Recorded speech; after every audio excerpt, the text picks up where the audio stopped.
D'autres nouvelles viendront s'ajouter à tout ceci pour votre plus grand bonheur. Les grandes gueules, c'est parti, le match jusqu'aux portes de midi pour votre plaisir avec vous.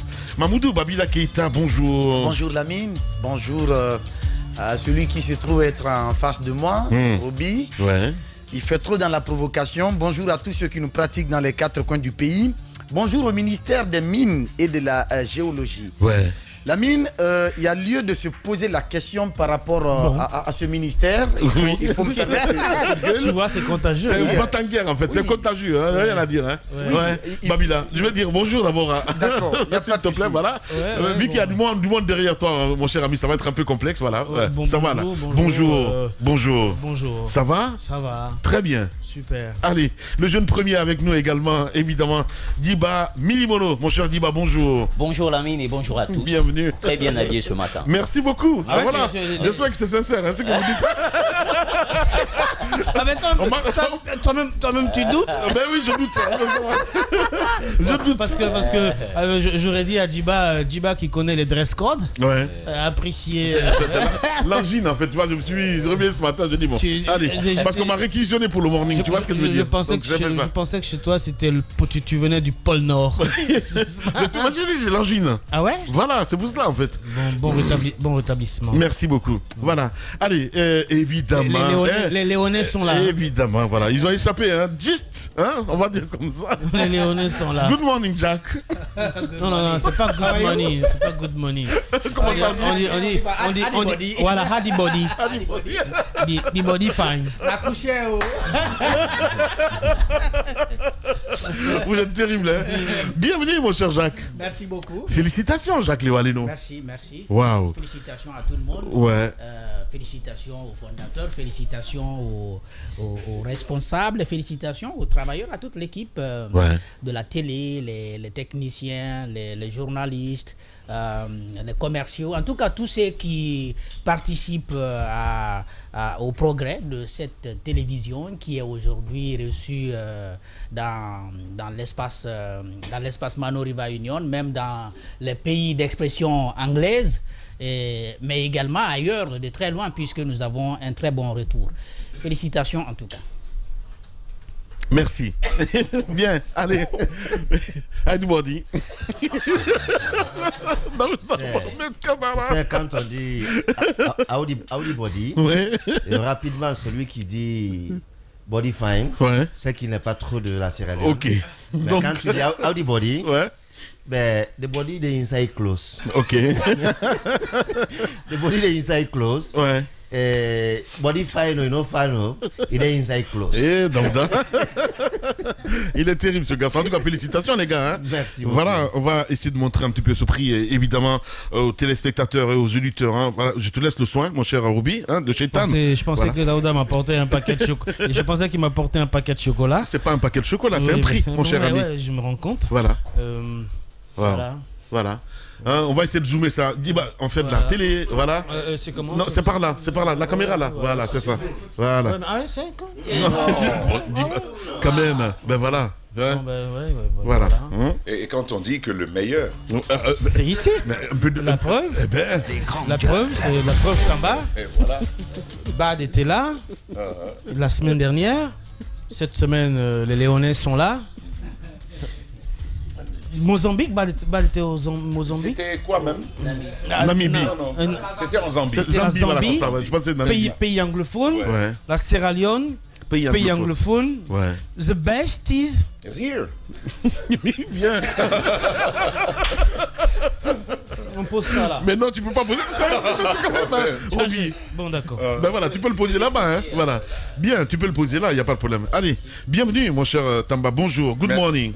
How are you? How are you, sir? Les grandes gueules. Are you well? Alors. Il va commencer, il va terminer. How are you doing, Mr. Allez, je vais régler ce studio, je reviens. Tous les matins sur Radio Espace. Grand merci à Mafata Sano à la réalisation de l'émission, du côté de la régie, à l'homme de nuit, Alassane Diallo Papoutou, et ici à la radio, Mohamed Diaby. Nous partons donc du côté du ministère des Mines ce matin, mon cher Babila Keïta. Oui, voilà, oui, la mine. Le ministère des Mines, comme on le sait, l'économie guinéenne est portée par le secteur minier. C'est le levier de notre économie. Et depuis 2015, on a assisté au rebond économique de notre pays à travers justement ce secteur-là qui a connu beaucoup d'investissements. Mais cela va sans dire que à la fois le secteur est considéré comme un levier de développement, mais c'est un secteur qui est aujourd'hui absorbé par des pratiques de corruption qui se passent de commentaires. Vous le savez très bien, il y a eu 2 courriers dans ce sens. Premièrement, un premier courrier qui a été signé par le ministre lui-même, Moussa Magasuba, à l'attention d'une société Sycamore qui évolue du côté de Kouroussa, il y a quelques mois en arrière, pour justement faire la recommandation d'une société dans le cadre de la sous-traitance. C'est-à-dire, le ministre se donne le plaisir de faire une recommandation express à une société minière de procéder au recrutement de cette société pour des contrats de sous-traitance. Et on en a parlé dans l'opinion et c'est passé, ça a coulé comme de l'eau douce. Personne, il n'y a eu aucune réaction, même Charlie d'Injonction n'a pas pu porter le regard sur ce cas-là. Oui. À la suite de cette action, qu'est-ce qu'on a vu? C'est cet autre courrier qui rappelle à une autre société de la place un engagement verbal qui aurait été tenu entre les responsables de cette société et le ministère des Mines et de la Géologie, et que pour signer, n'est-ce pas, l'autorisation par rapport à l'exploitation d'une carrière, qu'il fallait s'acquitter justement du paiement de 2 millions de dollars. Ouais. 2 millions de dollars, ça fait environ 20 milliards de francs guinéens. Donc ça fait 17 milliards et poussière. Ouais. La mine, l'information a été révélée sur la place publique. Qu'est-ce qui a suivi après? Rien, ni du côté du parquet spécial de la CRIEF, ni du côté du ministère de la Justice. Aucune réaction n'a été faite pour tenter justement de comprendre cette situation, ou même parce que le fait étant là, il fallait s'expliquer autour pour que les acteurs et commanditaires d'une telle pratique dans le secteur minier soient mis devant leurs responsabilités. Rien n'a été fait. Patatras, qu'est-ce qu'on voit à la mine? C'est une convocation qui a été adressée au secrétaire général du département. Le secrétaire général du département, Bachir Kamara, a été convoqué par la gendarmerie pour être auditionné, pour être entendu dans le cadre d'une enquête dont on ne sait l'objet. On dit enquête, parce que le motif qui est mentionné sur la convocation, on dit pour enquête. Pour enquête, est-ce en lien avec ce dossier de 2 millions de dollars? On ne sait pas. Est-ce en lien avec ces recommandations faites par le passé? On ne sait pas.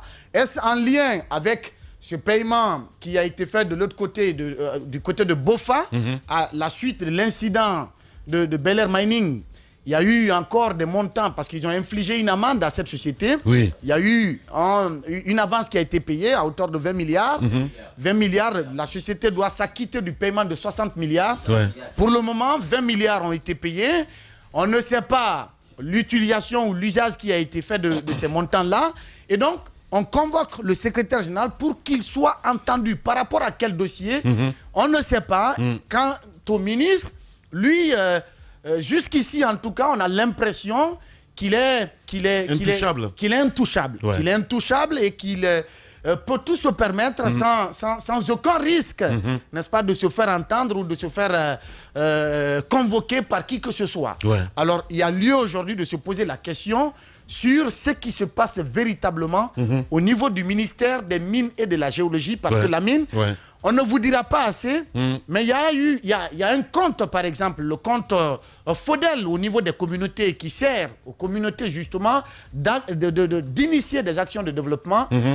Ce compte-là, il y avait plus de 150 milliards dans ce compte avant le coup d'État. Voilà, on nous signale que c'est le secrétaire général et le conseil juridique qui sont convoqués. Hein. Voilà. En effet, Et donc, c'est cela. Et donc, il faut se poser là. Parce il y a même un troisième. Voilà. Et on le sait, l'ordonnateur principal dans les départements, c'est le ministre, qui est le signataire. Aucun secrétaire général, ni le conseil juridique, non, mais encore ce courrier, moins. quand même, c'était signé en PJ. Hein. Oui. En PO. En PO. Voilà. Et quand c'est comme cela, ça veut dire le quitus a été donné à la personne. Est-ce que le conseil en question est convoqué? Parce que c'est le conseiller, je crois, justement, non, mais parce que. économique. Voilà, t'as pas remis là. Il finit, voilà. Donc, la mine, il y a lieu vraiment de se poser la question. Parce qu'aucune signature ne peut être apposée sur un document comme cela sans avoir bénéficié, n'est-ce pas, de la bénédiction du ministre, de l'accord du ministre. Et s'il y a lieu, en tout cas, de questionner sur une quelconque situation incongrue, je pense que la première autorité, c'est elle qui se doit de répondre à toutes ces interrogations. Si cela n'est pas fait, il faut dire qu'on est en train de chercher le pouls. Deux poids, deux mesures. On est en train de chercher le pouls sur un crâne rasé. Bien, allez-y mon cher Tamba pour plus de compléments. C'est un autre département qui n'a pas fini de se miner, ce département des mines et de la géologie. La mine, voici ce que j'en sais. Babila fait bien de revenir là-dessus. Alors, il y a les copies des deux convocations, le secrétaire général, mais aussi celui du conseil juridique, effectivement. Je n'en parle pas puisque je n'ai pas reçu la convocation, mais ce qu'on nous apprend, c'est qu'il y a un troisième qui est également convoqué dans ce dossier-là. De quoi s'agit-il, d'après les informations que j'ai? La mine, il y a de forts soupçons qui planent sur la tête du secrétaire général et du conseil juridique, puis du troisième aussi, des soupçons de corruption. Les grandes gueules. Par rapport à 7 à 8 000 tonnes de bauxite qui sont déversées dans la mer de ce côté-là. C'est de cela que, donc du côté de Boffa, c'est de cela que Babila est en train de parler avec Bel Air Mining. Donc, c'est de la pollution, on est bien d'accord. Et il y a des amendes qui sont fixées pour cela. La première observation à faire, c'est que le type d'amende qui a été imposé à Bel Air Mining est sans commune mesure par le passé. En lien avec le passé, en lien avec les amendes auxquelles on est habitué dans ce secteur, l'amende qui a été imposée à donc l'imposition qui a été faite à Bel Air Mining est sans commune mesure. Et donc, et ça, la société n'a pas tardé à le faire savoir, à s'étonner qu'on veuille lui demander autant d'argent pour cette catégorie de drame. Parce qu'il y a des quantités de bauxite qui sont déversées dans l'océan. La mine, ceux qui auraient été chargés d'aller faire le constat et d'avoir lien avec la société, ce serait bien le secrétaire général, le conseiller juridique, puis ce troisième dont nous tairons certainement le nom, certainement Diba pourra revenir dessus. Mais la mine, ce qu'on apprend, c'est que ces gens-là auraient perçu 100 000 $ pour faire calmer la chose auprès du département, auprès du ministre.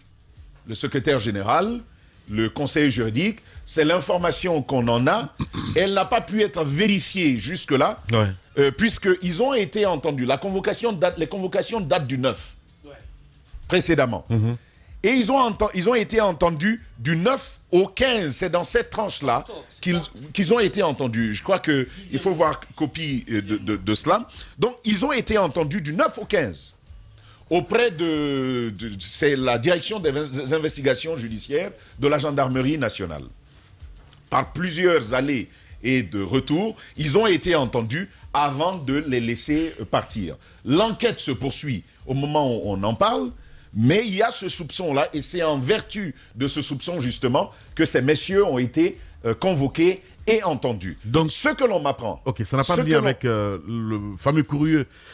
Non. Okay. Le courrier, c'est le ministre que ça regarde. Je vais revenir là-dessus tout à l'heure. Ok. Et donc, la mine, ce que l'on m'apprend, c'est que les 100 000 $ auraient été payés pour obtenir que l'affaire se tasse, et au nom et pour le compte du ministre.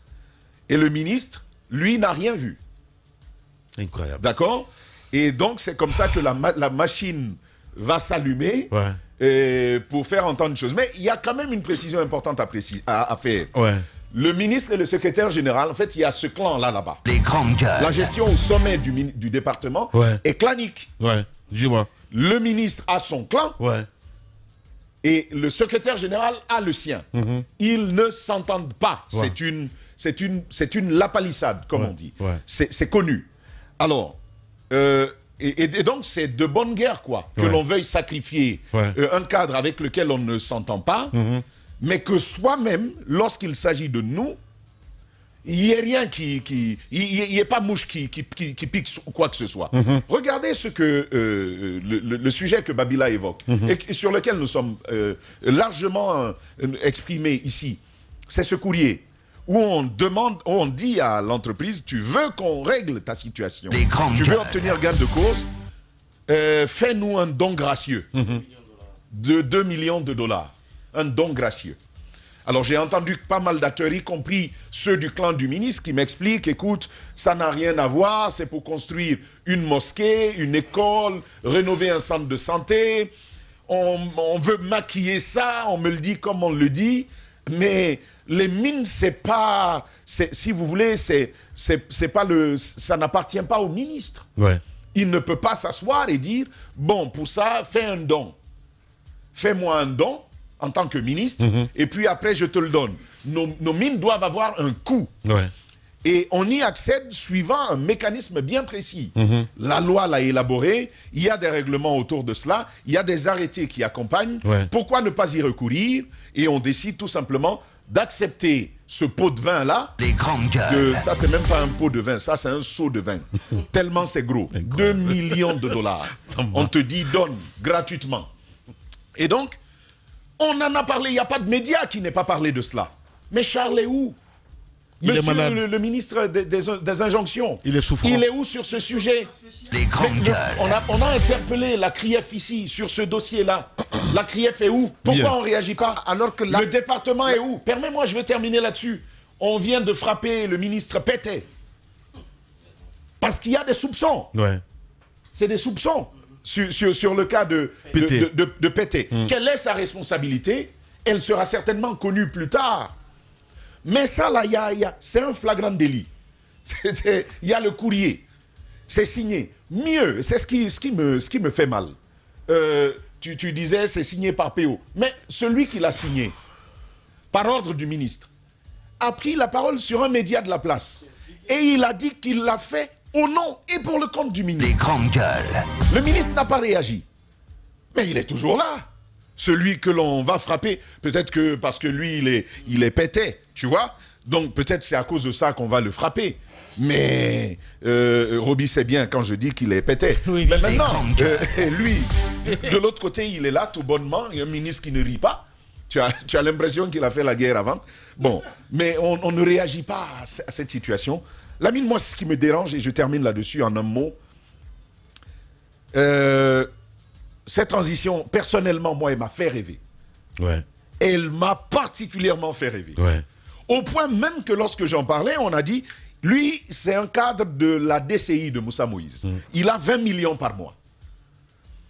Parce que je suis guinéen et citoyen. Quand je vois une opportunité pour la Guinée, pour l'améliorer et la changer, mais j'y adhère pleinement. J'y adhère des mains, des pieds, de la tête, de tout. Pour que ça marche. Mais ce à quoi on est en train d'assister là, désenchantement. On va se retrouver le truc entre les jambes. Et oui, on va se retrouver le bec dans l'eau. Bien, c'est mieux. Oui, le truc. Voilà, c'est mieux. Oui. C'est mieux, Tamba. Voilà. Oui. La hack nous écoute. Non, ça n'a rien à voir. Je ne parlais pas du phallus. Hein. Je ne parlais pas de ça. Donc, voilà. On va se retrouver comme ça à la mine, totalement dépité par la situation que nous avons. On aurait aimé que la même... On a frappé sur Yaya Sow, on a frappé sur le ministre Pété. Mais ceux qui entretiennent la corruption sont connus. Ils sont connus. On fait quoi des DAF? On fait quoi de ceux qui passent les marchés, les PRMP, les fameuses PRMP? Bien. On fait quoi c'est pas possible. Il faut absolument la mine. Qu'il faut se réveiller. Des parrains logés à la présidence. Si on ne règle pas cette situation, des parrains logés à la présidence. La présidence qui est devenue finalement l'aboutissement de tout. Et le départ de tout. Parce que tout ce qui est argent est confié à la présidence. Tout ce qui est technique et autour duquel il y a beaucoup de liasses est confié à la présidence. La technicité s'allume à quel moment? Bien. Et si vous voulez, l'efficacité des entités, on va y accéder à quel moment? Et donc, on se retrouve dans cette situation, moi je dis, si c'est pour ça, là, si c'est pour ça, parce qu'on a désormais des vols spéciaux, prenez un jet, allez en Turquie, allez prendre Alpha, ramenez-le ici, reposez-le dans son bureau, dans son siège, réinvestissez-le pour les mandats qu'il voudra. Parce que si c'est pour gérer comme ça, avec la corruption qui devient la règle, c'est douloureux et il faut arrêter tout simplement cela. Le président doit entendre ça. Le président Mamadi Doumbouya, ce qu'il nous a dit, on l'entend. Jusqu'à ce moment, on veut lui prêter confiance. Mais quand il y a persistance de fumée, on dit chez nous que le feu n'est pas loin. Bien. Tamba Zakari Milimono. Allez-y, mon cher Roby. Voilà, allez-y, Roby. Non, mais ce qui reste clair, c'est que depuis belle lurette, la mésentente entre le ministre des Mines et le secrétaire général n'est pas cachée au ministère. Lorsque vous y allez, les cadres vous parlent. Et même l'atmosphère qui existe, vous le sentez. Ouais. Ça n'a pas changé fondamentalement. Dis, bon, je suis pas d'accord avec toi quand tu me dis qu'il faut ramener le vieux parce que c'est quasiment... Non, non. Je pense que le président, pour le moment, le président Doumbouya peut encore changer la donne parce que il le faut. Mais spécialement, moi, ce qui m'inquiète, c'est la lourde protection dont bénéficie un ministre des Mines qui quand même traîne un peu trop de casseroles. Beaucoup trop de casseroles d'ailleurs, au vu et au su de tout le monde. Moi, c'est ce qui m'inquiète. Ouais. Et donc, partant de là, d'ailleurs la convocation date du 9-10, ça veut dire que l'affaire est connue depuis bien longtemps. Les médias n'en avaient pas en parlé, peut-être c'est pour ça qu'il n'y a pas eu réaction. Mais j'aurais souhaité quand même qu'à partir du moment où c'est public, que les mines appartiennent aux Guinéens et à la nation, la mine, puisqu'il y a mine dans ton nom, et tu viens de Bokeh, si on parle de vous, là, vous. Il y a trop de corruption dans votre affaire de mine chez vous. Finalement, au lieu de nous enrichir, vous nous laminez avec vos mines. D'accord? Et donc, pour venir un peu au sujet, puisqu'il fallait quand même que je te le fasse ce matin, je souhaite vraiment que ça ne s'arrête pas là. Il y a quand même sur ce courrier, comme disait Tamba, mention d'un nom. C'est-à-dire un conseiller qui s'est... Oui, ça te fait rire, mais c'est vrai. Ouais. Vous nous laminez le pays. Bien. Un conseiller qui s'est permis d'adresser un courrier et qui plus est allé sur les médias, a dit clairement, c'est pas des ondits, hein. C'est ce que Tamba a dit, hein. C'est lui-même qui l'a dit. C'est pas des ondits, c'est pas une invention, ce n'est pas de l'accusation, ce n'est pas de la spéculation, c'est venu de son propre langage et de manière publique. Je l'ai fait au nom de mon chef, le ministre des Mines. Ouais. À partir de ce moment, qu'est-ce que vous allez chercher chez le secrétaire général? Bien. Chez le conseiller juridique? Non, je peux comprendre que pour des besoins d'enquête, on me dise qu'on les a appelés peut-être pour comprendre ce qui se passe. Mais on ne peut pas qu'appeler que les deux. Ouais. C'est là où je ne suis pas d'accord. Les grandes gueules. On ne peut pas qu'appeler que les deux. Et les principaux concernés.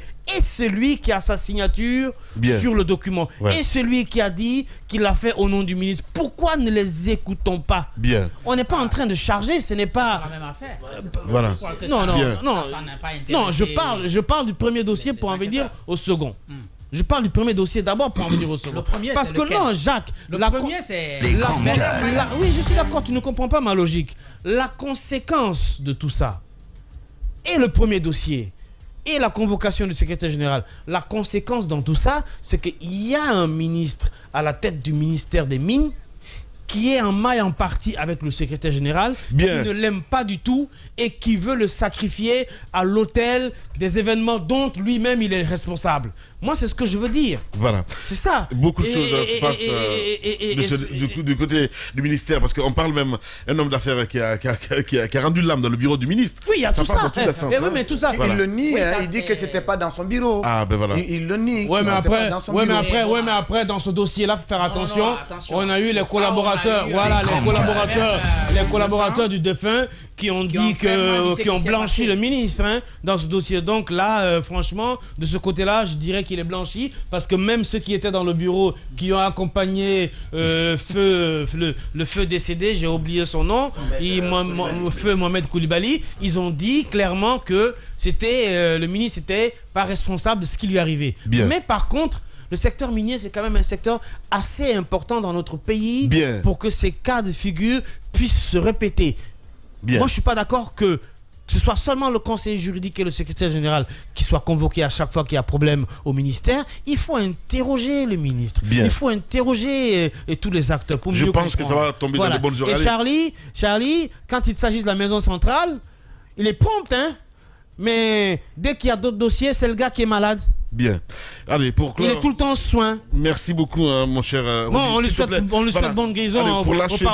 On lui souhaite bonne guérison au passage. Mais franchement, à ce niveau-là, je pense que ses mains tremblent. Je crois fortement que lorsque vous parlez du ministre des Mines devant Charlie, je crois qu'il tremble. Il tremble sérieusement. Allez. Oui. Voilà, Babila, pour te lâcher donc complément d'infos là-dessus. En fait, il faut se référer, comme Tamba l'a dit, le code minier est clair par rapport à ce genre de pratique. Quand on parle de 2 millions, l'article 154, interdiction de paiement de pots de vin la mine. Il est dit dans cet article qu'il est interdit à toute société active ou intéressée au secteur minier guinéen ou à tout fonctionnaire, directeur, employé, représentant ou sous-traitant d'une telle société ou à tout actionnaire de celle-ci agissant au nom d'une telle société sous peine de poursuite de proposer des offres, promesses, dons, présents ou avantages quelconques à un fonctionnaire, un officiel,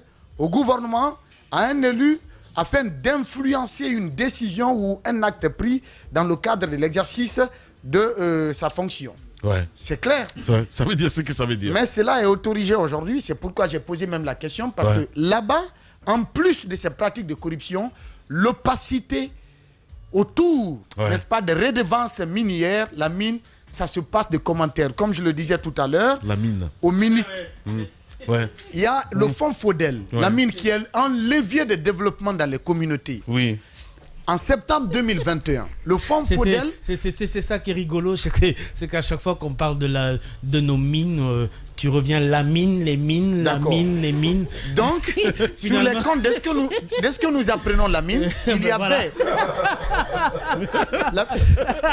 Bon, écoute, je vais te lâcher, moi je quitte l'émission. Toi aussi, ça me fait ça. Ça m'a bien prendre la place. Ah ben oui, c'est mieux.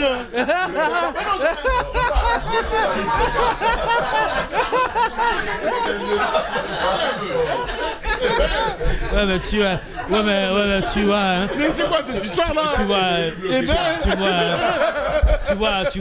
Tu vois que je suis un démon dangereux. Oui, t'es vraiment un démon. Dangereux, T'es vraiment un démon, toi. Voilà. Eh ben... Bon, moi, je vais me retirer. En septembre 2021, la mine, pour terminer là-dessus, de ce que nous apprenons sur le compte du fonds Fodel, les informations nous font croire qu'il y avait environ 145 milliards dans les comptes du fonds Fodel pour le compte de l'exercice 2019-2020. Donc 2021, 2022, 2023, la mine. Si en une année d'exercice, il y avait 145 milliards, les sociétés minières continuent de s'acquitter le plus belle de leurs obligations vis-à-vis de l'État. Mais qu'est-ce qu'on fait véritablement de ces montants? Parce que depuis jusqu'ici, aucun projet sur le terrain n'a été financé dans le cadre du fonds Fodel. Il y a lieu pour le ministre Moussa Magasuba de s'expliquer. Mais je ne suis pas étonné parce que tout simplement, avant de nommer des cadres à des postes de responsabilité, je pense qu'il faut mener des enquêtes de moralité.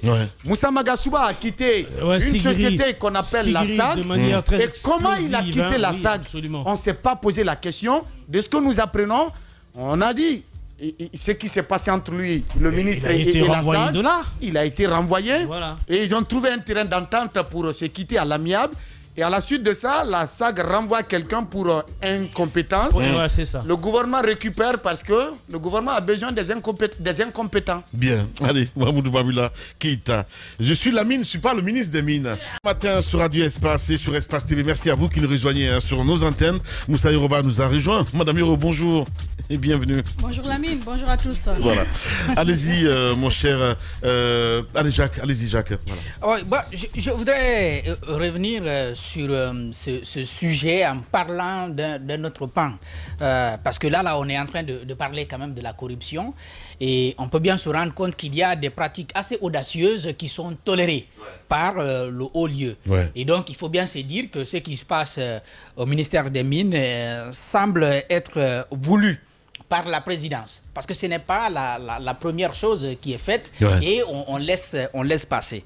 Moi, je vais m'intéresser à la question de la vision. De la vision qu'on a avec ce secteur-là. Babila a terminé par la question de compétences. C'est bien, en tout cas, de s'appuyer là-dessus. Parce que c'est encore là, on verra que la corruption est privilégiée parce que on a choisi l'option de la facilité.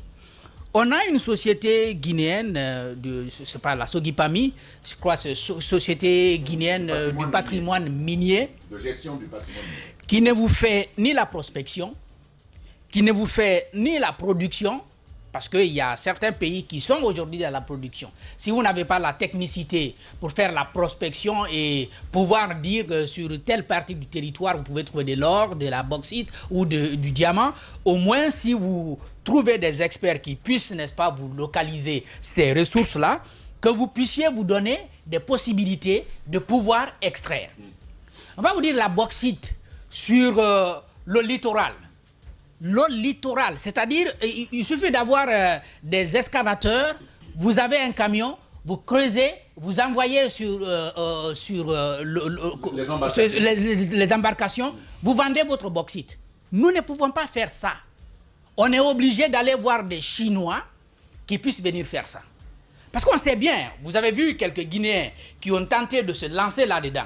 Ils n'ont pas assez de richesses, ce ne sont pas des riches hommes d'affaires, mais qui s'invitent quand même dans le secteur, qui sont aujourd'hui à mesure de faire des affaires dans le secteur minier. Notre Sogipami se contente des redevances.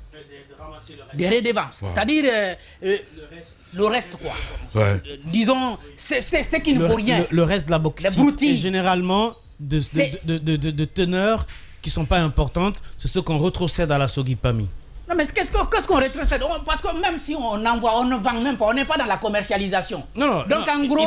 Normalement, le rôle de la Sogipami, c'était de prendre une quantité qu'on appelle en termes de bauxite, mais commercialiser. Mais ce qui est arrivé, c'est quoi? C'est que leur incapacité finalement à vendre, parce que vous savez, lorsque les sociétés minières viennent en Guinée, ils sont souvent dans des consortiums, et ces consortiums sont financés par des banques internationales, de grandes banques. Et donc, il y a de gros investisseurs qui mettent de l'argent dedans. Et donc, ce qu'ils font, c'est que sur l'année, lorsqu'une... Attends, je finis. Une concession vous est offerte. Lorsqu'une concession de mine, par exemple, est retrocédée à la société La Mine, qui est par exemple basée à Singapour, la mine discute avec des grosses banques qui investissent de l'argent. On vous fait croire que l'investissement est énorme alors que l'État guinéen peut le faire. C'est là où je suis d'accord avec vous. Mais encore une fois, que lorsqu'ils viennent et qu'ils ont 1 million de tonnes à exploiter dans l'année,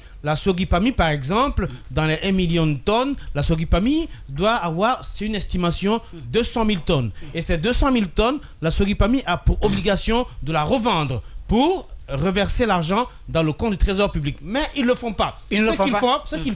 Ce qu'ils ont fait, et ça c'est depuis l'ancien régime, et la pratique continue malheureusement, c'est qu'ils ont négocié finalement avec les sociétés minières, vu leur incapacité à trouver des acheteurs, parce que les sociétés minières bouclent complètement les achats, leur manque de volonté, Tamba me passe le mot. Voilà, c'est surtout ça. Et cela, ce qu'ils font, c'est qu'ils disent aux sociétés minières, allez-y vendre pour nous. Non, pas seulement ça, pas allez-y vendre. C'est-à-dire que si la 200 000 tonnes de bauxite coûtent $1 million, On dit, bon, nous, on ne peut pas vendre, donc donnez-nous 800 000, donnez-nous 500 000 $, ça nous suffit, voilà, exactement. Et donc, la Guinée perd les 500 autres $. C'est ce qui se passe. En gros, donc, pour terminer, on a choisi la facilité. On n'est ni dans la prospection, peut-être par manque de technicité, mais moi, j'écoute les gens du milieu, ils vous disent, nous avons des géologues qui peuvent faire ce travail. Il suffit seulement que l'État mette des moyens pour qu'ils puissent aller, pour pouvoir faire le travail. Dans la production, là, comme je l'indique, ce n'est vraiment pas compliqué.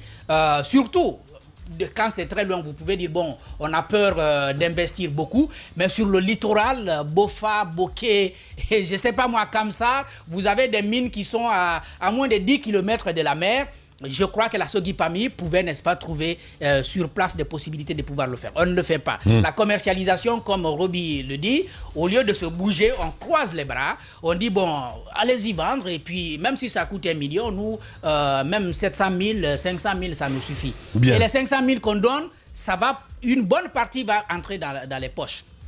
Le rêve d'avoir des raffineries, c'est un rêve fou qu'on n'atteindra pas tant qu'on n'a pas de compétents. Parce qu'on parle là de la corruption, mais il y a un sérieux problème de compétence au ministère des Mines. Si on n'a pas de compétents, on n'y arrivera pas. Parce qu'on veut dire aux sociétés minières, vous avez des marchés, prenez l'engagement de construire des raffineries. Le président, il avait commencé à parler avec beaucoup d'énergie quand il a reçu des compagnies. Mais il ne revient plus là-dessus parce qu'il se rend bien compte qu'il n'y a pas assez de... Il n'y a pas longtemps, il est revenu là-dessus.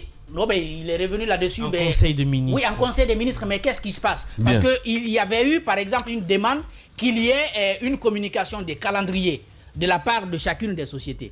Aucune société n'a communiqué. Même il y a une particulièrement qui a pour obligation de le faire. On me dit qu'il y a des négociations en cours et jusque-là, ça n'évolue pas, il n'y a pas de communication officielle. Je pense donc qu'il faut davantage... Mais le Burkina a bien réussi. Il y a beaucoup de pays qui réussissent. C'est pourquoi je crois que même le Mali... C'est pourquoi je pense que la question non, mais... On en a besoin, c'est vrai. Mais la Guinée peut. La Guinée peut, mais pourquoi on n'y arrive pas? Ça, c'est la grosse question. Manque de volonté. L'argent. Manque de volonté, mais en même temps, ça dépend aussi de qui vous mettez. Bien. Alors, pour ceux qui nous écoutent... Magasuba, quand vous l'entendez parler, il va vous dire toujours, ah, on gagne maintenant mieux. On gagne maintenant. Mais vous gagnez mieux, c'est par rapport à quoi? Merci beaucoup. Allez-y. Alors, pour ceux qui nous écoutent, il faut savoir que cette convocation, c'est par rapport à Bel Air Mining. Pas l'affaire des 2 millions de dollars qui avait été demandé. Et donc, c'est le secrétaire général... la mémoire, convoquer la mémoire. Justement, c'est le secrétaire général, l'inspecteur général, le directeur des affaires juridiques, le conseil juridique qui ont reçu cette convocation. Alors, pour ceux qui nous écoutent, il faut qu'ils comprennent d'abord comment tout cela a commencé. Il s'agit de l'une des 4 barges de la société Bel Air Mining. Parmi ces 4 barges, donc cette barge avait pour mission de prendre la bauxite au niveau du quai pour la zone de transbordement. Donc dans ce transport, parce que c'est une tradition, chaque fois ce sont des barges qui prennent la bauxite du quai jusqu'aux zones de transbordement. Donc c'est à la date, la mine du 10 juin, tenez-vous bien que cette barge-là va chavirer. Alors la barge va chavirer, ça va avoir beaucoup de dégâts. On dit le 10 juin, l'une des 4 barges de la société Bel Air Mining qui assure le transport de bauxite du quai vers la zone de transbordement va chavirer dans les eaux territoriales de Bofa. Donc il s'agit de la barge qui s'appelle Terran 3002 qui contenait 7,7 tonnes de bauxite, en plus de son stock en produits pétroliers. Donc en plus de la bauxite, il y avait des produits pétroliers. Donc 7,5 tonnes de bauxite, il chavire. Donc c'est un impact en termes environnemental, et les eaux fluviales, les poissons et tout. Et donc, et sur le plan financier. Donc une semaine après, il y a le préfet de Bofa, le colonel Mamadou Sireba, qui va demander à ce qu'il y ait une mission qui va se rendre sur le terrain pour faire une inspection. Donc il y a le directeur préfectoral de l'Agence nationale de la navigation, Monsieur Pema Toupou. Il y a également le directeur préfectoral de l'environnement et du développement durable. Ils vont faire un déplacement sur le terrain pour constater des vues ce qui s'est passé. Donc ils sont venus, ils ont regardé un peu l'étendue des dégâts. C'est ainsi le ministère ici à Conakry a envoyé une mission mixte. Donc la mission mixte a été déléguée par le secrétaire général depuis Conakry. Donc dans cette mission, il y avait, il faut le rappeler, dans la mission, il y avait les personnes communiquées avec la société après l'accident, il y avait le conseiller juridique, le directeur des services juridiques et les autres ministères tels que l'environnement et le ministère de la pêche. Ouais. Donc ils viennent sur le terrain, ils font le travail. Après le constat, ils ont fait un rapport. Ensuite, ils ont demandé à ce qu'il y ait une sanction.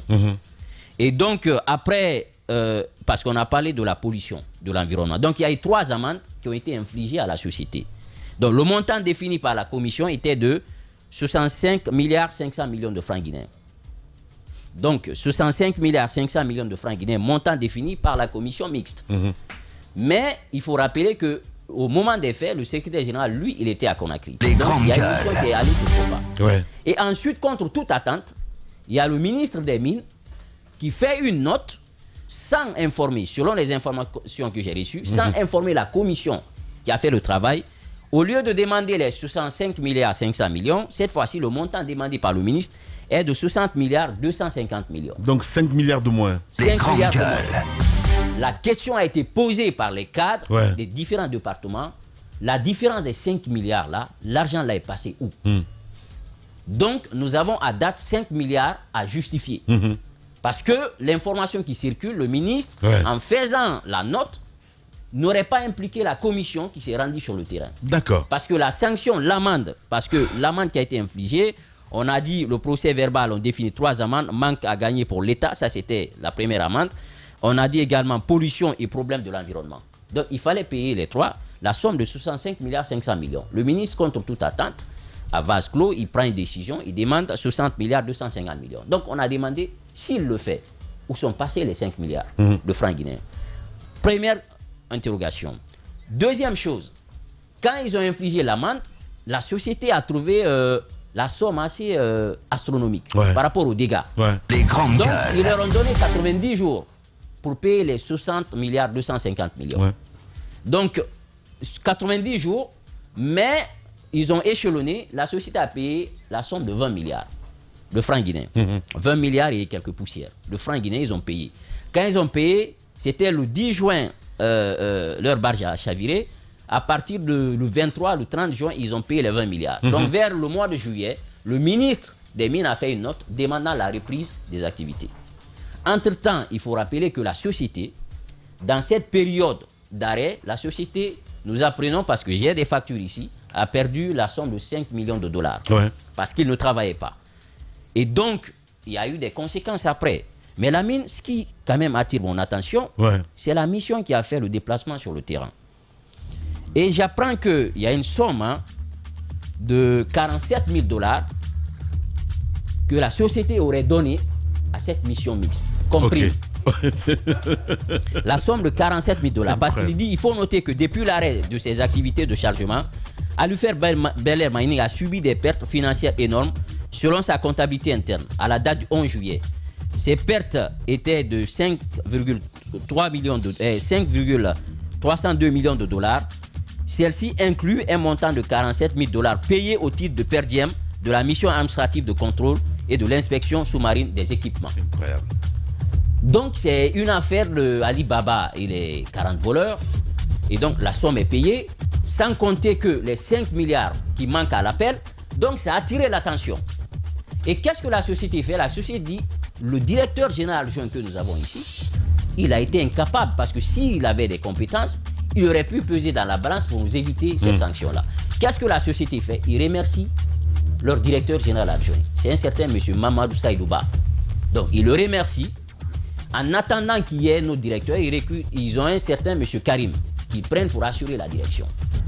Et c'est ainsi, il y a quelques jours, si vous avez appris, l'ancien ministre de la Communication, Amara Somparé, a été recruté au poste de celui qui est parti, parce qu'on a besoin d'un sauveur, une personne qui va nous aider à sortir de cette situation. Oh Dieu. Donc il y a M. Somparé qui revient pour une mission, je ne dirais pas impossible, mais il vient au moment où la société est face à une situation extrêmement difficile.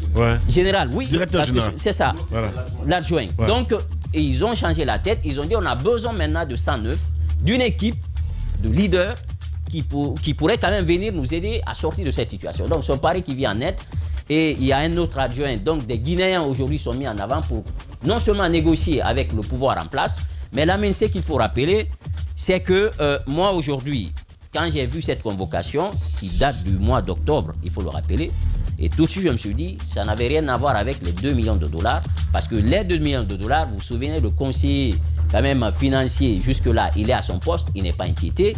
Vous avez le ministre, comme par enchantement, qui est à son poste, jusque-là, qui n'est pas inquiété. On parle de 5 milliards de dollars, on parle de per diem qui a été payé à la mission mixte, et sans que rien ne se passe. Bien.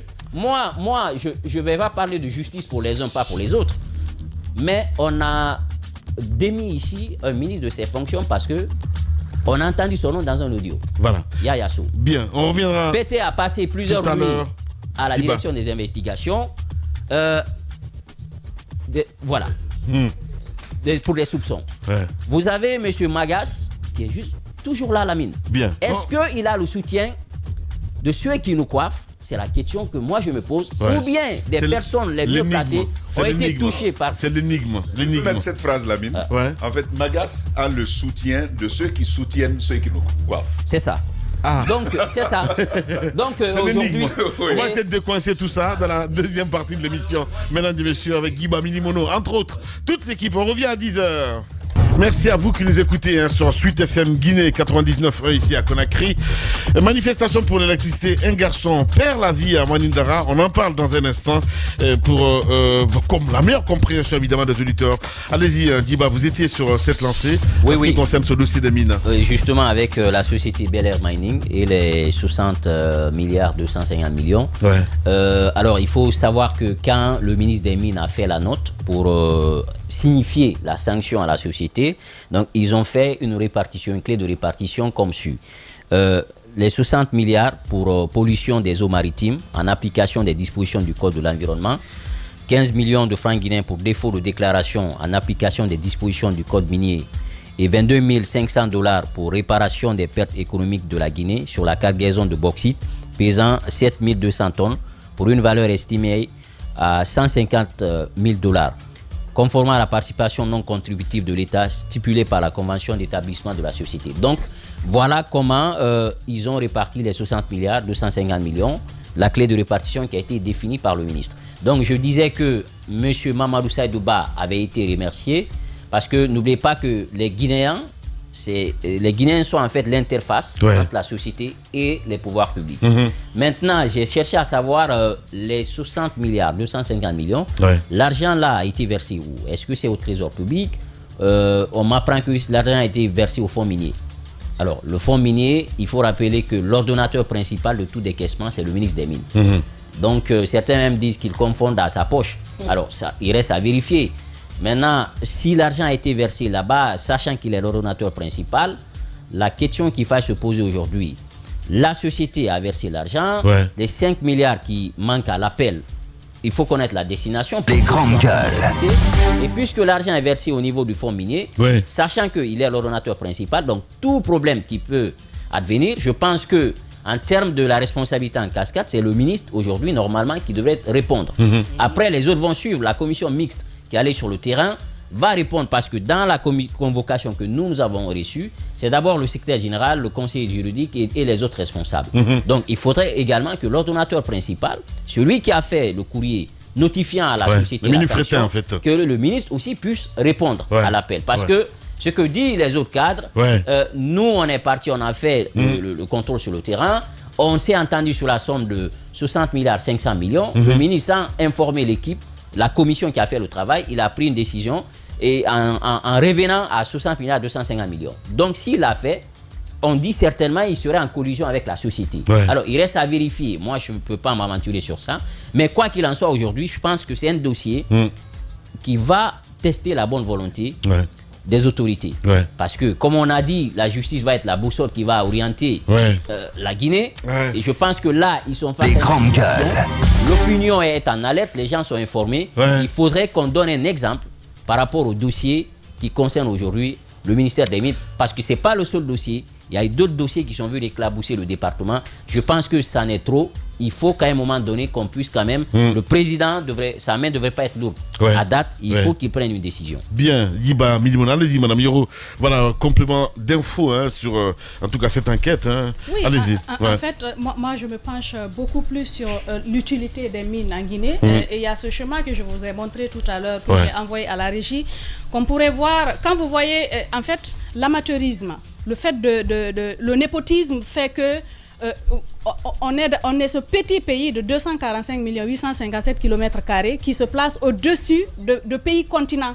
De pays continents, je parle par exemple de l'Australie, je parle par exemple de l'Inde, l'écriture est petite là-bas, donc moi je vais regarder par là, dans mon téléphone. Non, je vais juste voir ici, pour vous dire à quel point c'est inquiétant. Je peux te passer mes jumelles. En 2022, nous étions le premier pays, vous avez vu, les pays comptant les plus grandes réserves mondiales de bauxite, et c'est en millions de tonnes. En 2022, nous étions en tête de classement. Et ça varie comme ça au niveau des différents pays. Nous étions à 7400 en 2022. Après vient le Vietnam. Ensuite vient l'Australie, qui est quand même un pays continent. Et vous avez aussi d'autres pays. Vous avez le Brésil. Vous avez le Brésil. La Jamaïque. Ensuite, la Jamaïque. Vous avez l'Indonésie. Et vous avez la Chine. Deuxième puissance mondiale que nous dépassons de loin. Nous sommes au sommet. Notre réserve, mais c'est nous qui les dépassons, mais c'est nous qui les ravitaillons. C'est nous qui ravitaillons la Chine. C'est grâce à nous qu'ils ont cette place. Oui, c'est grâce à nous que la Chine, parce qu'ils viennent prendre ici pour aller garder en réserve. Je me suis amusée un peu à faire, comme on appelle, quelques petits calculs, parce que quand nous prenons par an, selon les estimations, nous avons 87 millions de tonnes par an. Nous exportons 87 millions de tonnes par an. Ensuite, la tonne est vendue, généralement, on parle de 37 $ ou de 50 $ la tonne. Et faites un petit calcul, ça dépend, oui. Ça dépend. Est-ce qu'on peut revenir ici en studio au niveau de la régie? Je ne sais pas comment ils fonctionnent ces gens-là. Oui. Allez-y, madame. Ils sont toujours sur le truc. En fait, l'explication, c'est se demander ce qu'on fait. Est-ce que ces mines, pour nous, ne sont pas une sorte de malédiction? Parce que nous avons toutes ces richesses-là, nous avons du mal, parce que aux heures des indépendances, nous étions pratiquement au même niveau que ces pays-là, la Chine et d'autres pays, l'Indonésie, niveau développement. 60 ans on était en avance sur Dubaï. Oui, voilà. En avance sur Dubaï, mais voyez ce qui est en train de se faire aujourd'hui. Qu'est-ce qu'on fait? Pourquoi on stagne? Pourquoi à ce niveau nous continuons à exploiter nos mines alors qu'on a d'autres potentialités que nous pouvons réellement mettre en valeur? Si nous prenons par exemple au niveau des potentialités par rapport à l'agriculture, au lieu de se pencher sur ce qui pourrait nous être beaucoup plus utile, on se penche beaucoup plus sur ce qui détruit nos terres. Parce que si vous prenez par exemple côté agriculture, j'ai aussi essayé, je me suis amusée à faire une petite recherche. Vous verrez que si on se penchait sur ça, nous aurions beaucoup plus développé la Guinée, on aurait beaucoup plus atteint l'autosuffisance alimentaire et on aurait même aidé d'autres pays à aller de l'avant. Ça, c'est côté agriculture, sans parler de l'énergie. Vous avez vu ce qui est en train d'être fait, par exemple, par rapport à l'énergie. Il y a la possibilité pour la Guinée de vendre de l'énergie à d'autres pays, ce qui veut dire que le pays pourrait se développer. Mais pourquoi on stagne? Justement, c'est à cause des situations dont on est en train de parler dans ce studio. L'amateurisme, le népotisme, le fait de prendre des gens qui sont proches, qui vous sont proches, le fait de protéger et d'enrichir une petite couche. Les grandes gueules. C'est ce qu'on est. Parce que multiplier par exemple les 87 millions de tonnes par 60 ou 65 depuis l'indépendance jusqu'à maintenant et multiplier ce que vous obtiendrez par le nombre, par le montant auquel on achète, comme on appelle la bauxite. Le résultat, c'est quoi? On était autour de 20 millions de tonnes. 20 millions de tonnes. C'est avec lui qu'on est passé de ce bond-là, on est allé jusqu'à 80 et quelques. À 87 millions en 2022. Ce qui est grave, Diadia, c'est que les quantités, l'argent qui a été reversé à l'État sous Alpha, en termes de redevances sur les mines, c'est beaucoup plus petit que ce que le CNRD nous a donné en 2 ans. En 2 ans. Imaginez depuis 60 ans, c'est ce que je dis, on est en train de détruire ce beau pays. On parle de paradis quand vous observez la Guinée, ou bien quand vous pensez, par exemple, quand vous pensez à toutes ces mines-là, à toutes les ressources que nous avons, l'or, le diamant, tout ce que vous pouvez imaginer, on va exploiter le Nimba, mais qu'est-ce qu'on fait en contrepartie pour, par exemple, reconstruire l'environnement? Est-ce qu'on pense à toutes ces populations, par exemple, dont on dépossède de leurs terres qui étaient des cultivateurs mais qui n'arrivent plus à cultiver. Et l'État lui-même, il fait quoi pour, comment on appelle, reconstruire l'environnement pour ne pas que le pays se détruise comme ça? Est-ce qu'on fait le parallèle avec ces pays que nous sommes en train d'enrichir, la Chine par exemple? Est-ce qu'on essaie de réfléchir un peu et de faire le parallèle par rapport au boom économique à ce niveau-là, et nous on stagne toujours, nous faisons toujours partie des pays les plus pauvres au monde, et on est classé, on est en tête de liste des pays qui produisent des migrants. Nos jeunes sont en train de fuir le pays alors que tout le monde devrait courir pour rallier ce pays. C'est à cause du fait que nous avons des amateurs à la tête du pays. Nous avons l'élite qui vend le pays. On vend le pays au lieu d'aider ce peuple-là à s'en sortir. Parce que je pense que les Guinéens n'ont pas besoin d'aller travailler ailleurs. Les Guinéens n'ont pas besoin d'aller mourir dans la Méditerranée avec les richesses qu'on a. Si l'élite avait vraiment aidé ce pays, si on avait exploité les ressources à bon escient, si on les avait exploitées en faveur du peuple de Guinée, mais malheureusement, c'est des histoires comme ça qu'on est en train de sortir. Vous avez des gens qui sont placés là, qu'on ne peut même pas inquiéter. Et le problème, c'est que quand vous faites des enquêtes derrière, c'est des gens qui ont des multitudes d'entreprises. Ils font des prête-noms, mais après, ils s'en sortent comme si de rien n'était. Et c'est comme cela, la roue tourne en République de Guinée. On avance à reculons. Le système qu'on nous a vendu en 2021, le 5 septembre, ça devient effrayant à cette allure. En 2 ans, avec ce qu'on est en train de vivre, je ne sais pas où est-ce qu'on ira après. Là, l'exercice du pouvoir, c'est autre chose. Allez-y, mon cher Thomas. Je voulais embrayer sur ce que Diadia disait. Je regarde les quantités. La Guinée est classée première sur la bauxite. C'est pareil sur le fer. C'est pareil pour l'eau. Il n'y a personne en Afrique de l'Ouest, peut-être le Nigeria qui s'en approcherait. Mais en Afrique de l'Ouest, il n'y a personne sur nous en termes d'hydraulique. Un ami aime à dire quand il s'est senti béni par Dieu, il dit « Dieu m'a sauvagement béni ». La Guinée, Dieu nous a violemment bénis. Mais violemment, la Guinée. Ces quantités-là, ce qu'elle ne dit pas, c'est que c'est la question de la qualité.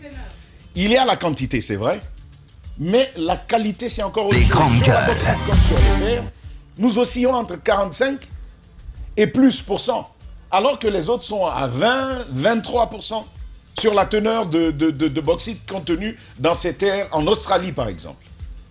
La mine, on a tout ça. Et il y a une chose qui m'a quand même interpellé. Depuis 45, 44, 46, nous exploitons la bauxite. Mais vous savez, jusqu'à dernièrement, quand il s'agit d'écrire une convention avec une société minière, on fait appel à un cabinet étranger. Ouais, toujours.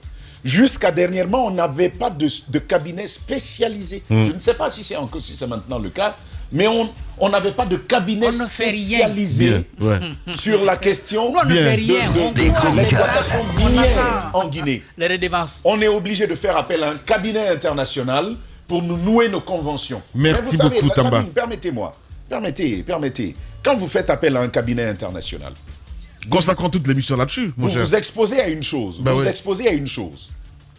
L'entreprise qui intervient peut entrer en contact avec ce spécialiste-là, cet expert-là, ce cabinet-là, et lui demander de faire en sorte que le contrat lui soit davantage favorable. Bon, vous, en question, on dit vous êtes des coulommes, vous ne comprenez rien. Vous n'avez pas appris, vous ne maîtrisez pas. Et donc, lui, il va mettre des choses dedans, des clauses particulières qui seront favorables au client. C'est comme demander une expertise à un consultant particulier qui viendrait agir sur soi. Mais à quoi vous attendre? Vous vous retrouvez dans cela et finalement, qu'est-ce qui se passe? La Guinée est grugée. Sinon, comment comprendre que depuis ces années 40, jusqu'en 2023 où nous sommes, on n'a pas été capable d'avoir une raffinerie? On continue d'exploiter. Alpha vient, il quadruple... D'exporter. Oui, on exporte. Il quadruple le volume des productions et des exportations. Bien. Et pendant ce temps, on aurait pu avoir 1, 2, voire 3 raffineries. Ça ne marche pas. Et il faut rappeler que la tonne de la bauxite, à un moment, c'était $30. Mais si on avait la capacité de transformer, la tonne de l'alumine, c'est à $25 000 la mine. $25 000 la tonne. Si on transforme, la tonne, c'est $25 000. Mais la terre brute que nous avons, la tonne, c'est $35. À $35 en ça aussi. C'est pas pour rien que je te disais tout à l'heure, Diadia, ça dépend. Parce que Diba, tu parles de la tonne à $35. Il y a des entreprises qui ont payé la tonne à $10 en Guinée. Pendant que d'autres payaient à $35. Ça dépend de comment tu gérais ton affaire. Non, pas osciller, mais qui t'aidait à avoir ton contrat? Tu avais ton prix en fonction de cela. On en arrive là, pas de raffinerie, pas d'expertise nationale qui puisse préserver les intérêts de la Guinée dans ce domaine. Et puis finalement, vous vous retrouvez abandonné, lâché comme ça, et les choses vont comme elles vont. Et à la fin, et vous savez, le retour de l'exploitation semi-artisanale, j'en parlais il y a quelques minutes avec Jacques de l'autre côté, de l'or. Vous savez que le volume le plus important de notre or qui sort de nos terres l'est par le fait de cette exploitation-là. Et bien maintenant, elle est revenue. Tu as un peu d'argent, tu peux acheter de l'équipement, aller creuser là-bas comme ça se faisait avant. On avait arrêté, mais que s'est-il passé? Pour qu'on n'ait pas réglé la situation et qu'on ait rouvert ce secteur à l'exploitation semi-artisanale, donc au désordre total à l'intérieur de notre environnement. Quand vous passez là-bas, et je termine avec ça, on a été à Sigiri, on a été à Kankan, Kouroussa, Dabola, on a fait tout ce parcours jusqu'à Mamou avant de terminer à Kindia. On a vu comment notre environnement, nos eaux et nos forêts sont martyrisées. La mine, je l'ai dit il y a quelque temps, quand on jubilait sur le mont Nimba, avec l'exploitation sur le fer, je l'ai dit il y a quelque temps. Aujourd'hui, je le redis encore. C'est de la richesse facile que de dire allons vers les mines, creusons nos terres, sortons le minerai et bazardons-le. Bien. Alors qu'on aurait pu, regardez les plaines de Sigiri. Je ne vous parle pas des plaines de Senko, je ne vous parle pas des plaines de Kundara. Regardez les plaines de Sigiri. Si on les avait irriguées, si on les avait aménagées, Sigiri seul peut nourrir la Guinée. Ça peut nourrir la Guinée sans détruire notre couvert végétal. Mais allez à Sigiri aujourd'hui, il fait chaud, comme si vous étiez dans le Ténéré. Il y a un ensablement. Et donc la mine, l'ensablement c'est un des corollaires. Si vous voulez, la déforestation abusive qu'on a là-bas, le lit du fleuve, on a vu le Milo, c'est à peine qu'on n'ait pas coulé de larmes. Et le Niger, c'est devenu un vaste champ de plage, de sable, où vous pouvez simplement traverser, l'eau vous tient tout à la cheville. Si on ne se réveille pas maintenant, si on n'agit pas vigoureusement maintenant, si on ne change pas de paradigme, les mines vont nous enterrer. Et ça, il ne faut pas se perdre dessus, il faut dire les choses telles qu'elles sont. On a besoin de repenser notre politique et l'agriculture peut être un salut pour nous-mêmes, mais pour notre environnement. Allez-y, mon cher Daouda. Oui, c'est que le problème est, le plus souvent, on se focalise sur la question des mines. Aujourd'hui, chacun de nous sait ici dans ce studio, et même nos dirigeants savent que les mines ne sont pas des richesses pour la nation. Ce sont des individus.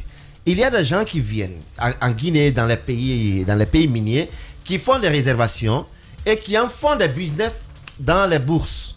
Ils en font, ils s'enrichissent. Pendant ce temps, Rio Tinto, par exemple, plusieurs années, ça s'est passé. Il y a bien comme ça. Et chacun le sait. Aujourd'hui, ce qu'on est en train de dire sur le cas des mines de bauxite, par exemple, ce n'est pas autre chose. Il y a des individus qui, vachement, s'enrichissent. Et l'État, de l'autre côté, on dit non, on est premier exportateur, on est première réserve mondiale, on est ceci, on est cela. Mais c'est quoi l'effet positif sur le développement de la Guinée? Il n'y en a pas. Et il y a des individus de l'autre côté qui sont quand même, qui ressentent l'effet. Mais est-ce qu'on pense par exemple que le président Mamadi Doumbouya ne sait rien de ce qui se passe dans tout cela? Il en sait bien quelque chose. Il a mis autour de lui ces hommes de confiance qui constituent aujourd'hui des parrains de grosses corruptions dans ce pays. Parce qu'il y a eu des nominations, on sait comment les choses sont passées. Parce que quand on ne peut pas, par exemple, moi par exemple, je ne peux pas abandonner un bon poste que j'occupe en France, je travaille bien, je suis bien payé. Je ne peux pas abandonner ce poste en France, venir payer pour être ministre ou directeur général en Guinée. Si ce n'est pas contre quelque chose. Et on a vu des gens qui sont précipités, qui sont rentrés, qui disent non, j'étais bien payé en Europe, j'étais bien payé ceci, mais ils ont négocié. Ils étaient bien payés à la plonge. À la plonge. Ils ont négocié, ils ont payé de l'argent pour obtenir leur poste ministériel, pour obtenir leur poste de directeur général. Vous n'allez pas dire quand même que la faute c'est au diaspora quand même les gars. Non, je ne dis pas ainsi. Un moment, c'est bien beau de pleurer, de sortir la... C'est ce que je dis justement. Voilà. Donc, oui, reviens en salle, s'il te plaît. Je suis bien en salle. Ce que je suis en train de dire, c'est que je ne parle pas de diaspora. Je parle de la situation qu'on est en train de vivre. Parce que chacun dit qu'il faut être ministre en Guinée pour pouvoir faire ce qu'on veut. Je te comprends très bien. Les gens, ils ont chanté qu'ils étaient bien embauchés ici à Conakry et même à l'extérieur. Mais qui ont couru pour venir acheter des postes ministériels, des postes de directeurs généraux en Guinée. C'est là pourquoi. Est-ce parce qu'ils aiment leur pays? J'ai dit non. Ce n'est pas parce qu'ils aiment leur pays. Beaucoup sont rentrés déjà, voilà, pour te les mettre un peu à l'aise. Beaucoup sont rentrés, mais ceux qui sont restés, et ceux qu'ils ont trouvé, et ceux qu'ils ont trouvés sur place. Il y a ce problème aujourd'hui. Il faut que le président Mamadi Doumbouya, c'est qu'il nous a vendu comme rêve. Il n'est pas seul, c'est une équipe. Illusion. illusion. Et aujourd'hui, nous sommes dans la désillusion. Les grandes gueules. C'est lui le chef. Ouais, mais bon, c'est trop C'est facile. lui le chef. La gestion de pouvoir, mes chers amis, c'est autre chose. Quand ça ne va pas, je comprends il y a très des bien. alertes. Je comprends Il y très a des bien. alertes. Là, il le sait bien. Ouais. Le cas qui se passe au ministère des Mines, ce n'est pas que le président ne le sait pas. Bien. Il y a eu soupçon simplement sur Pété. Aujourd'hui, Pété est où? Ben, il a pété. Il a pété. Il y a eu également le nom de Yaya Sow qui a été cité dans un audio, sans même qu'il ne soit présent là. Il est où aujourd'hui? Il a sauté. Aujourd'hui, et qu'on nous dise qu'on ne sait pas ce qui se passe au ministère des Mines. Je l'ai dit la dernière fois, et je continue à le dire. J'ai comme l'impression que le président Mamadi, il est aujourd'hui tenu par je ne sais quoi, mais il est tenu par quelque chose que lui-même ne sait plus. Lui-même ne sait plus ce qu'il est en train de faire. C'est ça, évidemment. Pour vous dire, oui. Attendez, madame, c'est comme je parle de. C'est l'explosion, voilà, c'est très important. Justement, c'est l'explosion. J'espère que d'exploser. Dans ce qu'a fait, il est pété. Il est pété. Il a explosé. Il a explosé, oui, c'est ce que je veux dire. Allez, on va aller. Les flambeaux pètent là. Attention. Oui, je vais terminer là. Ça perd l'hypopète. Ça perd l'hypopète.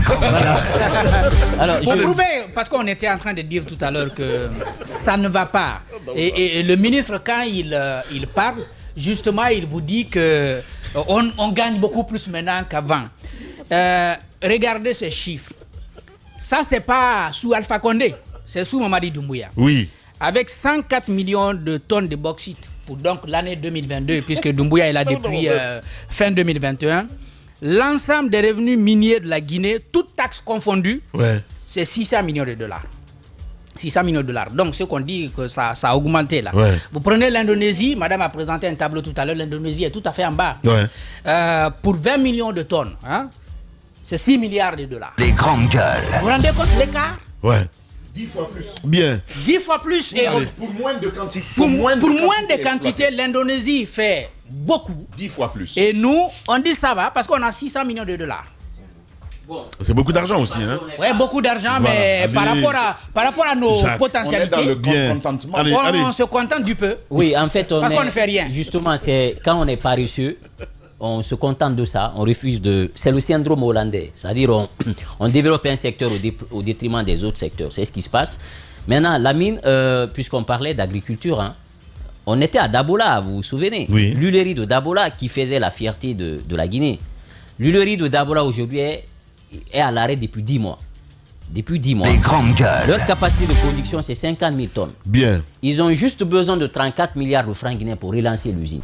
Rien n'est fait à date. Voilà. Au moment où on demande 2 millions de dollars à une société... 2 millions de dollars de dons généreux. De dons généreux. Oui, gracieux. Ils ont besoin de 34 milliards de francs guinéens pour relancer l'huilerie de Dabola. Merci beaucoup, Djiba. Qui produit 50 000 tonnes. Bien. Donc voilà un peu la situation dans laquelle on se trouve. Si l'agriculture est priorisée, ça nous aide à aller de l'avant. L'importance du fait que ce serait mieux pour nous de nous tourner vers l'agriculture. La superficie cultivable de la Guinée est évaluée à 6 millions d'hectares. la superficie, soit 24% de la superficie totale. Et ça pourrait faire plus. Ça a même évolué. Et un technicien m'a dit qu'on avait des instruments rudimentaires de mesure à l'époque. À l'époque, oui. Aujourd'hui, c'est une surface bien au-delà. Non, aujourd'hui, c'est 14 millions. Bien. Au début, le CNRD a donné le ton. On a vu le président dans son champ, les ministres dans leur champ. Je pense que s'ils allaient sur cette voie, ils auraient obtenu plus de résultats. On est à 14 millions. Aujourd'hui, on est à 14 millions. Et pour péter, pour finir le cas pété, j'apprends qu'il y a une mission qui fait tout à l'heure un déplacement au ministère pour ouvrir son coffre-fort. Donc c'est ce qu'on vient de nous apprendre. Ils ont été auditionnés, ils ont été écoutés. Je pense que c'est un acharnement structurel. Justement, il y a une vision aujourd'hui. Il y a quand même des faits graves. Je comprends qu'il y a des faits graves. Donc, il y a un déplacement. Mais il ne faut jamais humilier. Il faut arrêter ça. Est-ce qu'il n'y a pas plus grave ailleurs? Justement, il y a plus grave ailleurs. Mais le souhait, c'est qu'on s'intéresse à tout. Mais vous ne pouvez pas disculper péter alors qu'il n'y a pas eu encore de travail. Il y a plus grave ailleurs. Moi, à mon avis, ce que Jacques dit, il faut regarder partout. Voilà. Mais chez Pété, il y a quand même des choses qui méritent qu'on y jette un coup d'œil. Donc il y a cette mission. Qu'on ne se limite pas des individus. Je suis d'accord. Justement, c'est toute une chaîne. Il y a la mission qui arrive ce matin pour ouvrir son coffre-fort. Mais comme on l'a dit, pas que lui. Parce que aujourd'hui, c'est lui qui est mis en avant. Il y a une mauvaise publicité autour pour celui qui connaît son parcours.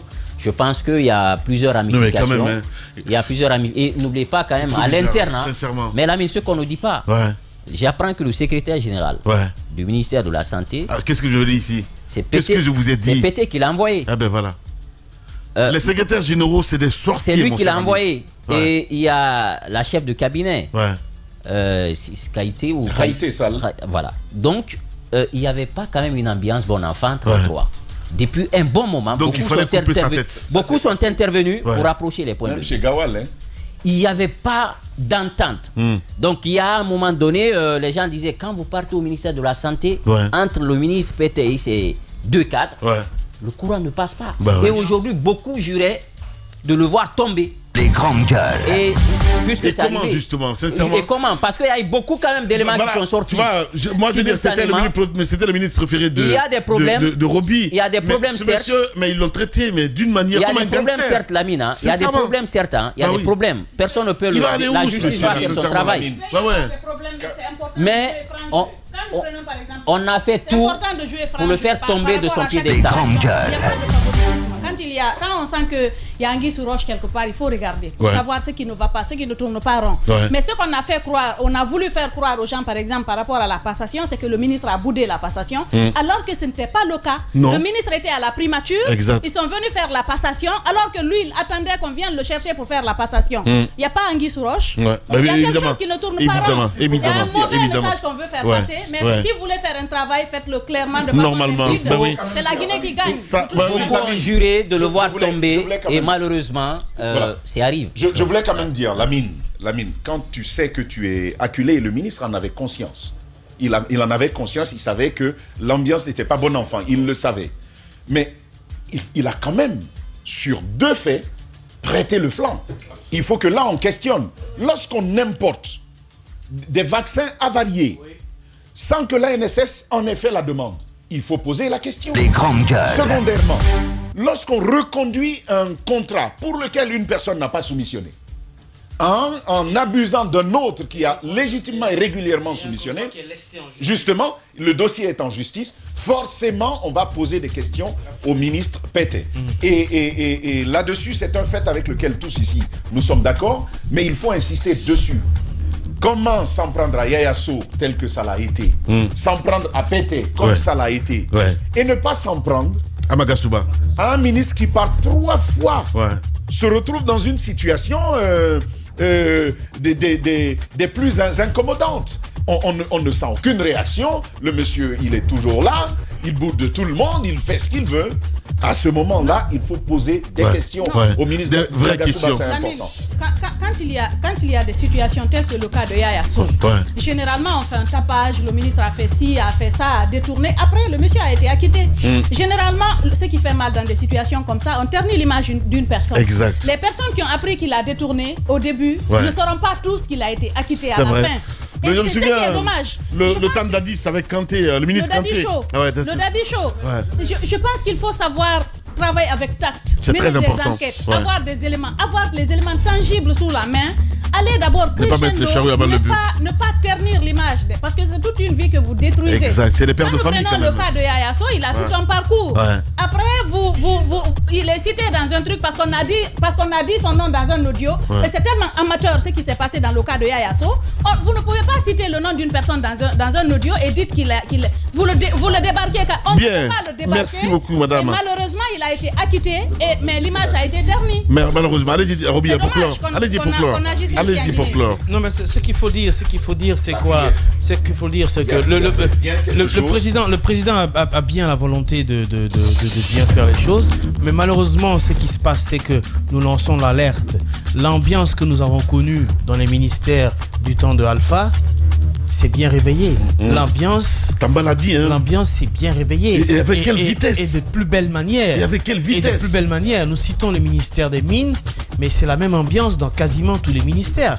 Nous avons aussi la même ambiance au niveau du ministère de l'Énergie, où le ministre de l'Énergie et les différents directeurs... C'est Duba. Oui, c'est de la grillade. C'est de la grillade. Les télécoms, c'est la même chose. Et donc, ce qu'il faut dire, oui, l'ambiance est délétère complètement. La collaboration n'y existe pas. Ce qu'il faut dire, c'est la vérité. Et à partir de ce moment-là, les résultats sont palpables. C'est que les résultats sont nuls. Parlant des mines, la mine, pour te dire un peu... Non, juste pour conclure, parlons des mines, la mine. Ce que vous avez, par exemple, sur la zone...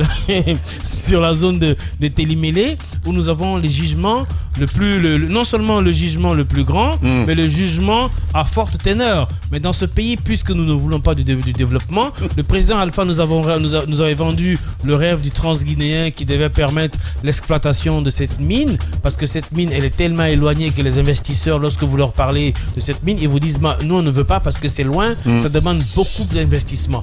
Alors qu'est-ce qu'elle devrait faire là? Finalement, je suis pas seul en fait. Non, je veux dire. Oui, justement. Allez. Non, je veux conclure. Attendez. Et donc, qu'est-ce que devait faire l'État? C'est que sur plusieurs années, nous avons eu quand même la possibilité de pouvoir économiser assez d'argent pour créer une banque d'investissement dans le secteur minier, afin de permettre aux nationaux d'accéder à ces mines, d'investir et donc de nationaliser ces mines et cette société minière, et finalement de partir vers des raffineries qui sont des raffineries qui nous appartiendraient. Pour le cas du ministre Pété, je suis malheureux. Le perdant, c'est son couturier. Sinon, les conseils des ministres, c'était quand même des coutures particuliers. Et si moi je porte 2 mètres, lui il en portait 3-4, donc son couturier a perdu un marché. Très bien. Alors, Lamine, il y a quand même cette précision que je voulais apporter, s'il te plaît. Vous avez vu ces robes? Vous avez vu quand même les robes qu'il portait? Le ministre Yaya Sow, Lamine. Voilà, EDG. Je parlais de EDG. Lamine. À chaque fois qu'on parle de ministère de l'énergie, le courant part. Le ministre Yaya Sow, par exemple, a été acquitté. Il est relaxé. Mais même ceux dans l'audio qui disaient et qui organisaient cette fraude, 100 millions pour sortir. 100 millions. À quel prix? 100 millions. Et ils ont payé où? Notre justice doit faire son travail. Voilà. Ici. Justement, la justice doit faire son travail. Dans ce cadre-là, c'est des gens qui s'asseyent, qui citent un nom, on fait sauter cette personne, et toutes ces personnes qui étaient dans cet audio, ils s'en vont. Ils s'en vont. Qu'est-ce qui s'est passé réellement pour que ces personnes-là puissent sortir? Exactement. Il y a beaucoup de non-dits. Bien. Il y a beaucoup de non-dits dans ce cas-là. Voilà, vous restez avec nous sur Espace, mesdames et messieurs, sur Espace TV. On va revenir dans la 3e partie de l'émission. On s'intéressera évidemment à cette autre élection Miss Europe continentale. La Guinée a-t-elle lâché sa candidate? C'est la grosse question évidemment que nous nous posons ce matin.